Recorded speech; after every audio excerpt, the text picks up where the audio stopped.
ଶକ୍ତି ଏବଂ ସାମ୍ରାଜ୍ୟ ବିସ୍ତାର ନରସିଂହ ଦେବଙ୍କ ପାଇଁ ପରୀକ୍ଷାର ସମୟ ଥିଲା।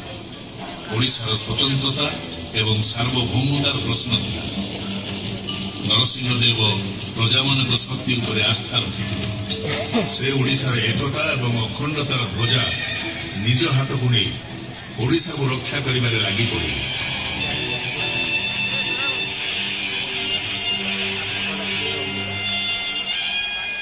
ମାଳବ ଦେଶର ରାଜକୁମାରୀ ଥିଲେ ସୀତା ଦେବୀ।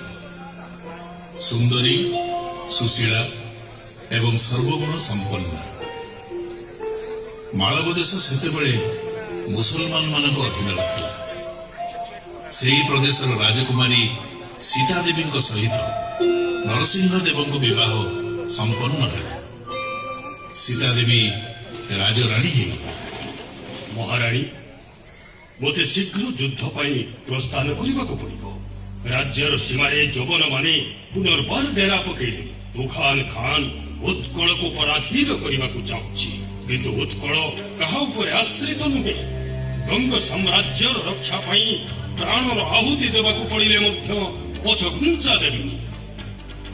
ତୁଫାନ ଖାନ୍ ଉତ୍କଳ ଉପରେ ଆକ୍ରମଣ ପାଇଁ ବାହାନା ଖୋଜୁଛି। ଯବନମାନଙ୍କୁ ସବୁ ଦିନ ପାଇଁ ପଛକୁ ହଟେଇବାକୁ ପଡ଼ିବ। ଏଥର ଉତ୍କଳର ବୀର ଆତ୍ମରକ୍ଷା ପାଇଁ ଯୁଦ୍ଧ କରିବେ। ଏଥର ଆମେ ଆକ୍ରମଣ କରିବା। ଉତ୍କଳର ବିଜୟ ପାଇଁ ପ୍ରାର୍ଥନା କର ରାଣୀ। ଉତ୍କଳର ବିଜୟ ପାଇଁ ପ୍ରାର୍ଥନା କର। ଯାହାଙ୍କର ନାମ ନରସିଂହ ଦେବ ଆଉ ଯିଏ ହେଉଛନ୍ତି ଜଗନ୍ନାଥଙ୍କର ସେବକ, ତାଙ୍କର କେବେ ପରାଜୟ ହୋଇ ନପାରେ। ଯାଆନ୍ତୁ ମହାରାଜ, ବିଜୟର ପଥ ଆପଣଙ୍କୁ ଅପେକ୍ଷା କରିଛି। ଭୟଙ୍କର ଯୁଦ୍ଧ ହେଲା, ହଣାକଟା ହେଲା, ରକ୍ତର ନଦୀ ବହିଲା।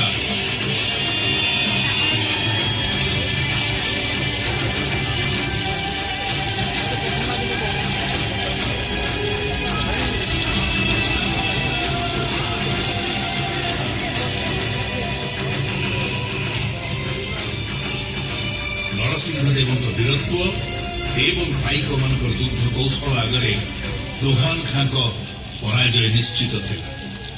ତୁଘାନ ଖାଁଙ୍କ ସେନାପତି କଲିମୁଦ୍ଦିନ ଲାଘରି ମୃତ୍ୟୁବରଣ କଲା।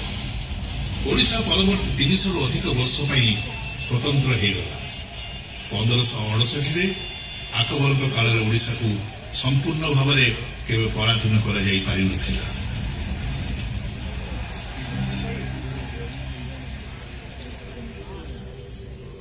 ଲକ୍ଷ୍ନୌର ବିଜୟ ଉତ୍ସବ ଏବଂ ଉଲ୍ଲାସ ନେଇକି ଆସିଲା, କିନ୍ତୁ ନରସିଂହ ଦେବଙ୍କ ମନ ବିଚଳିତ ଥିଲା।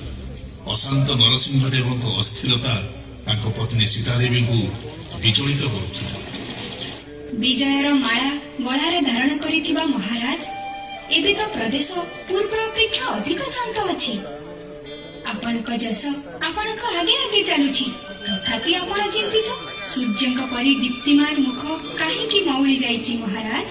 ଦେବୀ, ମୁଁ ଯୁଦ୍ଧ ଲଢୁଛି ମାତୃଭୂମିକୁ ରକ୍ଷା କରିବା ପାଇଁ, ତାର ସ୍ୱାଧୀନତାକୁ ବଜାୟ ରଖିବା ପାଇଁ, କିନ୍ତୁ ମନ ଅଶାନ୍ତ ରହିଛି। ଯୁଦ୍ଧ ଲଢିବା ଆଉ ରାଷ୍ଟ୍ରକୁ ସୁରକ୍ଷିତ ରଖିବା କଣ କେବଳ ଏହା ହିଁ ରାଜଧର୍ମ? ଯୁଦ୍ଧ ଲଢି ଭୂମିକୁ ତ ସୁରକ୍ଷିତ ରଖାଯାଇପାରେ, କିନ୍ତୁ ତାର ପରିଚୟ, ତାର ପରମ୍ପରା, ତାର ସଂସ୍କୃତିକୁ ସୁରକ୍ଷିତ ରଖାଯାଇପାରେ। ସଂସ୍କୃତିର ରକ୍ଷାବିଦ ରାଜଧର୍ମ। ଏହା ବ୍ୟତିରେକ ଏହାର ସୀମା, ଏହାର ଭୂଖଣ୍ଡର ଅର୍ଥ କଣ ଦେବୀ? ମହାରାଜ, କେଶରୀ ବଂଶର ରାଜା ପୁରନ୍ଦର ଗୋଟେ ଛୋଟିଆ ସୂର୍ଯ୍ୟ ମନ୍ଦିର ନିର୍ମାଣ କରିଥିଲେ। ଆପଣଙ୍କର ପୂର୍ବଜ ମଧ୍ୟ ସେହିଠାରେ ପୂଜା ଅର୍ଚ୍ଚନା କରିଥିଲେ। କୋଣାର୍କର ସେହି ସୂର୍ଯ୍ୟ ମନ୍ଦିରରେ ଆପଣଙ୍କ ମାତା ମଧ୍ୟ ପୁତ୍ର ପ୍ରାପ୍ତି ପାଇଁ ଉପାସନା କରିଥିଲେ। ଆପଣ ଜନ୍ମ ନେଇଥିଲେ। ଆଜି ସେହି ମନ୍ଦିର ଜରାଜୀର୍ଣ୍ଣ ଅବସ୍ଥାରେ ପଡ଼ି ରହିଛି ମହାରାଜ। ଆପଣଙ୍କ ମାତା ସେଠାରେ ଭବ୍ୟ ମନ୍ଦିର ନିର୍ମାଣ କରିବାକୁ କାମନା କରିଥିଲେ। ଆପଣ ତାଙ୍କ ମନୋକାମନା ପୂରଣ କରନ୍ତୁ ମହାରାଜ। ହେଇପାରେ କଳା ସଂସ୍କୃତି ଉପରେ ଆପଣଙ୍କ ଚିନ୍ତାଧାରାର ଆରମ୍ଭ ଏହିଠାରୁ ହେଇପାରେ। ଅଦ୍ଭୁତ!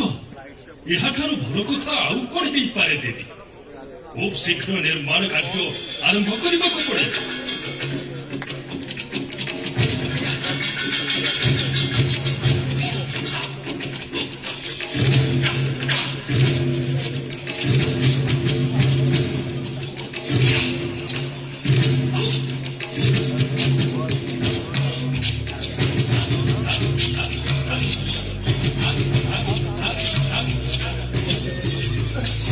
ନିର୍ମାଣ ଯୋଜନା ଉପରେ